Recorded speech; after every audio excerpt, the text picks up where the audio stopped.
Hello ગાય, જય શ્રી કૃષ્ણ, જય માતાજી બધાને. સ્વાગત છે તમારા બધાનું વંદનાજી કિચનમાં. આજે હું લઈને આવી છું પાવભાજીની રેસીપી. તો હાલો ફ્રેન્ડ, પાવભાજી બનાવવા માટે આપણે શાકભાજી જોઈ લઈએ.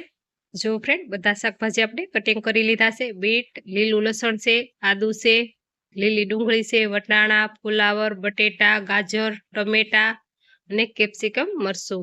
જો ફ્રેન્ડ, આ રીતે આપણે અગાઉથી બધા શાકભાજી કટિંગ કરી અને રાખીશું એટલે આપણી પાવભાજી મિનિટોમાં બની અને તૈયાર થઈ જશે. ફ્રેન્ડ, સૌ પ્રથમ પહેલાં આપણે ગેસ ઓન કરી અને કુકર મૂકીશું. કુકરમાં આપણે બટર એડ કરીશું.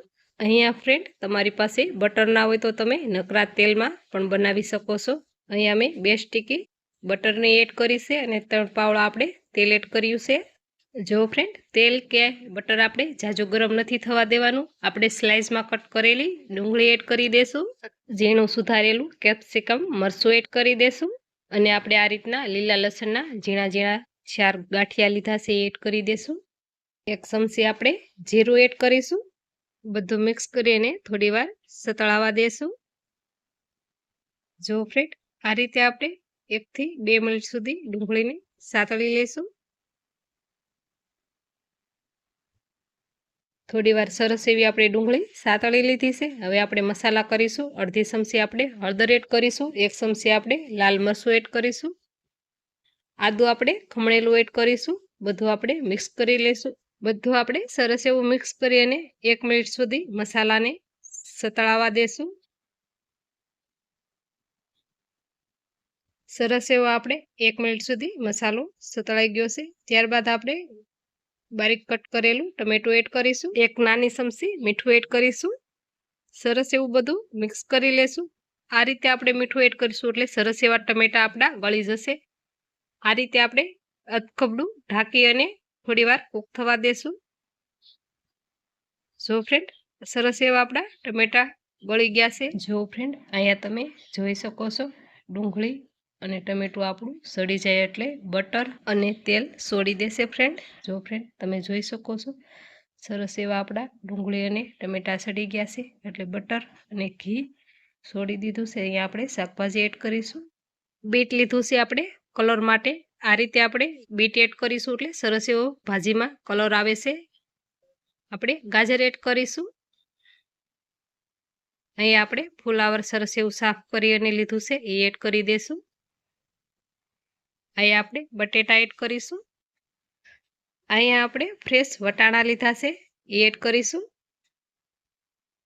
બધું આપણે સરસ એવું મિક્સ કરી લેશું. આને આપણે 1 થી 2 મિનિટ સરસ એવું કૂક થવા દેશું ઢાંકણ ઢાંક્યા વગર. જો ફ્રેન્ડ, સરસ એવું આપણે 2 મિનિટ કૂક થવા દીધું છે. હવે આપણે જરૂર પડશે એટલું પાણી એડ કરીશું.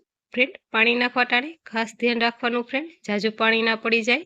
આ રીતે આપણે સરસ એવા બધા શાકભાજી ડૂબે એટલું જ પાણી એડ કરવાનું છે. ફ્રેન્ડ, જો ફ્રેન્ડ, શાકભાજીમાં જાજુ પાણી પડી જશે તો ભાજી આપણી સારી નથી બનતી. એટલે આપણે માપસરનું આ રીતે શાકભાજી ડૂબે એટલું જ પાણી એડ કરવાનું છે. ઢાંકણ ઢાંકીને આપણે આને 4 થી 5 વિસલ કરી લેશું. જો ફ્રેન્ડ, આપણે 5 વિસલ કરી લીધી છે. ચેક કરીશું આપણે. જો ફ્રેન્ડ, આ શાકભાજીમાં બધાથી હાર્ડ બટેટા હોય છે એને આપણે ચેક કરીશું.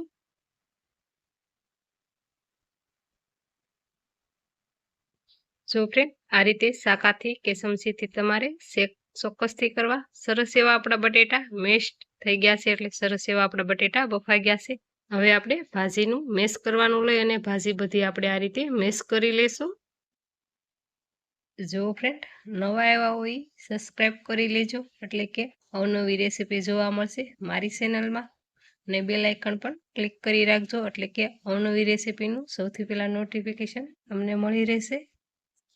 જો ફ્રેન્ડ, આ સબ્જી બધી મેસ્ટ થઈ ગઈ છે અને આ સબ્જી બધી જે ઉબલી હોવી છે હજી આને આપણે વઘાર નથી કર્યો એટલે આનો આપણે સરસ એવો વઘાર કરીશું. જો ફ્રેન્ડ, તમે જોઈ શકો છો સરસ એવી આપણે ભાજી મેસ્ટ કરી લીધી છે. હવે આપણે તડકો લગાવીશું. તડકો લગાવવા માટે આપણે ગેસ ઓન કરી અને તડકા પેન મૂકીશું. જો ફ્રેન્ડ, આમાં આપણે બટર એડ કરીશું. અહીંયા તમારે તેલથી વઘાર કરવો તો પણ તમે તેલથી વઘાર કરી શકો છો. બટર આપણું પીગળવા લાગે એટલે આપણે લસણ એડ કરીશું કટ કરેલું, અને આપણે બારીક કટ કરેલી ડુંગળી લીલી એડ કરીશું.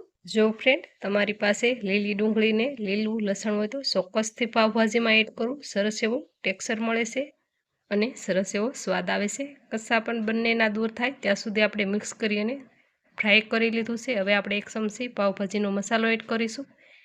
એને પણ આપણે મિક્સ કરી અને સરસ એવો કલર આવે ત્યાં સુધી મિક્સ કરી લેશું. હવે આપણે તડકો પાવભાજીમાં એડ કરી દેશું.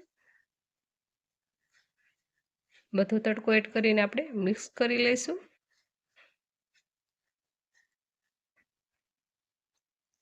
સરસ એવો આપણે તડકો મિક્સ કરી લીધો છે. હવે જરૂર પડે એટલું આપણે પાણી એડ કરીશું. બધું આપણે સરસ એવું મિક્સ કરી લઈશું.